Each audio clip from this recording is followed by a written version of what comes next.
Welcome.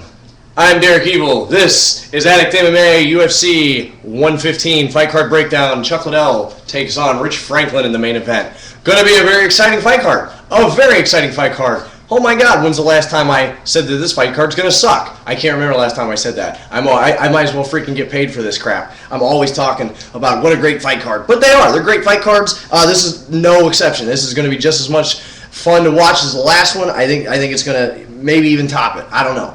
But, well, I don't know. UFC 113 was badass. But check this out. Carlos Condit takes on Rory McDonald in the first fight of the night. The ABQ native, Albuquerque, New Mexico. Jackson MMA trained. Carlos Condit with a Muay Thai base, boxing, Brazilian Jiu-Jitsu. Most of his wins come by way of submission. The other 10 out of the 24 victories come by way of knockout. So, I mean, 13 submissions, 10 knockouts, one fight that didn't end with him finishing the opponent. So, yeah, Carlos Condit's a bad dude.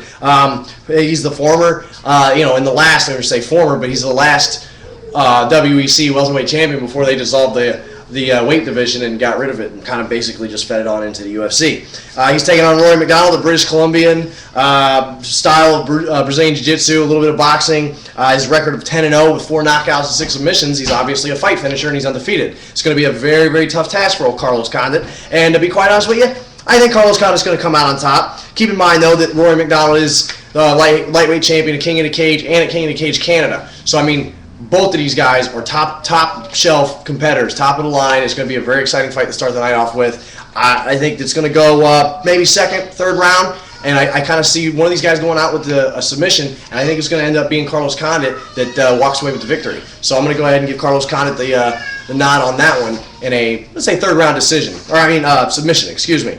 Fight number 2, Ben Rothwell takes on Gilbert Yvel. I'm calling this guy Gilbert Evil because he's insane. He's a madman. This guy, I tried to look up his awards and what kind of accomplishments in his MMA career to set him aside from other people, and he has just got all the poor conduct in the world. This guy has bit people's ears, punched referees, eye gouges. He's to the point now where he's only allowed to fight on temporary licenses. He's only allowed to fight one fight at a time. He has to go and get permission, and he's been doing pretty well in his last few fights. He hasn't blown up and, beat up any referees or bit anybody's face off or anything like that. So I think it's going to be a good fight. But, I mean, an aggressive guy like that to throw in there against Ben Rothwell. Ben Rothwell coming off of a loss against Cain Velasquez. He was mauled by Cain Velasquez. Rothwell, the Militich, Rufus Sport trained, kickboxer primarily, a little bit of Brazilian Jiu-Jitsu there. 30-7 record, 17 KOs. Obviously we know from the IFL, Ben Rothwell is a big puncher. He likes to throw that weight around. He likes to throw people, he likes to hit people with them hands. I don't see this fight really going to the ground too much between the two of them. Honestly, I think it's going to be a stand-up war, and when it comes right down to it, I'm kind of thinking that Gilbert Yvel, who I'm going to call Gilbert Evil, I think he's going to win. I think it's going to be a decision. I don't think it's going to be a finished fight, but I think he's going to win. I think Ben Rothwell is going to come out with another loss. Fight number 3, Palatiago takes on Martin Kampmann. Very exciting welterweight fight. One of these, these guys, Palatiago, working his way up the ranks to a title fight one of these days. He'll probably, if he wins it against Kampmann, I can almost guarantee you he'll probably be the next in line for a welterweight championship after Koscheck. Team Blackhouse, black belts in Brazilian Jiu-Jitsu and Judo, obviously superior ground tactician. 13-1, only lost to John Fitch. John Fitch is a grinder. He does this to people. It's what happens. 2 KOs, 8 submissions. He's a member of the BOPE, Brazilian Special Police Force. So he's the real deal, guys. In the cage, in the streets. You're probably safer fighting this guy in the cage than in the streets. So, yeah, Martin Kampmann definitely got his hands full. I'm going to go ahead and say that even though with Kampmann's Muay Thai base, his 16-3 record, his victories over guys against Drew McFedries, Carlos Condit, Jorge Rivera, and Talos Leitez, most of which are all middleweight competitors, obviously he's very good. His ground game is good enough that he can hang in there with just about anybody. I just, however, kind of feel like Palatiago is not anybody. He is a superior welterweight Jiu-Jitsu and Judo practitioner. I kind of see this fight going in the favor of Palatiago. Now, of course, if Kampmann can keep it on the feet, then maybe he can outstrike Palatiago.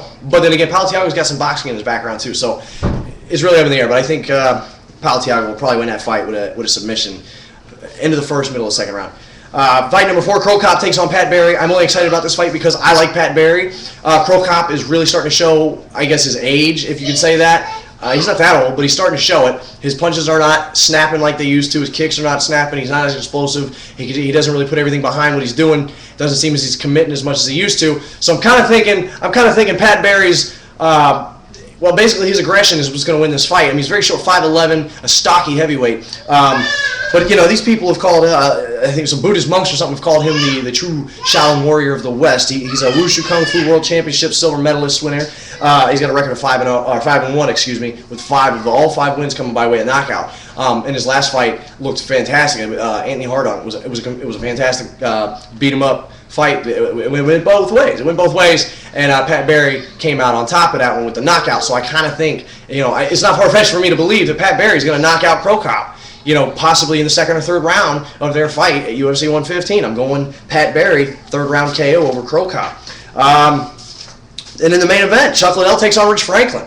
You couldn't ask for a better main event. I mean, it's not a title fight, but it's Chuck Liddell. He's back. We all get to watch him. I know I've not necessarily talked a lot of trash about Chuck in the past, but I definitely see right through his ability, and so have a lot of other people, and you know, the new stand-up fighters. I mean, let's say when Chuck was champ and when Chuck was running over people, he was fighting primarily ground fighters and people that were afraid to throw hands with him. And in this case, in the last couple of years, he's fought guys who throw hands and like to throw hands, and he's lost his fights.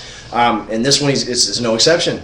Rich Franklin is a guy who loves to throw hands. The southpaw, unorthodox way of throwing them punches, I think that's going to confuse Chuck. But this is a good fight for both guys, man, because with the aggression of a Rich Franklin coming in like he does, it gives a perfect opportunity for Chuck Liddell to plant his feet and do his thing. So, you know, it could go either way, obviously. But I'm going to go ahead and say Rich Franklin's going to probably win this fight by decision. I think these guys are going to beat the crap out of each other. I think it's going to be a war. I think we're going to see the best of Chuck Liddell that we've seen out of him in the last 2 or 3 years. And I think that, Rich Franklin, we always see great stuff out of Rich Franklin. I mean, his fight against Dan Henderson was kind of a wash. I was very disappointed in how he performed in that. But then his fight against Vanderlei Silva was amazing. It was a brutal beatdown. It was awesome. It was a plethora of punches. It was fantastic. So yeah, you know, Rich Frank, but then again, you know, in a first round knockout against Vitor Belfort, but Vitor Belfort is a superior striker, and you know, a lot of people don't know he's actually quite a Brazilian jiu-jitsu tactician too. They used to call him Little Gracie in his camp when he was back 19 years old, before his UFC days. So whenever Vitor Belfort's back, we definitely see him taking the middleweight title, no matter who he fights, whether it be Chael Sonnen, whether it be Anderson Silva. So anyway, I'm going Rich Franklin by decision in this fight. Guys, it's been addictmma, UFC 115. I want everybody to remember to not only tune in and watch these videos like you're doing, but Saturdays, Eastern time here in Florida, WTMY.com from 1 o'clock to 3 o'clock in the afternoons.